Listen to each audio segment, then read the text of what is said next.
heer walba oo waa bari waxay fursad kuu siinaysaa maalin cusub taasi oo ku tusaysa in aad maalinta wax ka qabsatid si aad wax uga qabsatid maalintaas waxaa lagaaga baahan yahay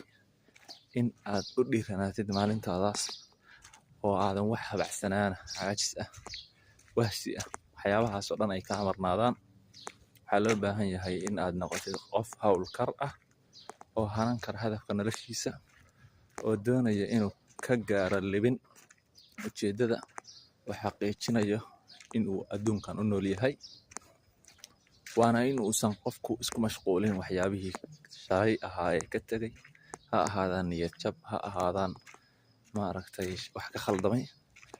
maalintaadu ha ahaato maalin kuu cusub oo fursad kuu siinaysa in wixii horay aad khaladay aad ku saxdid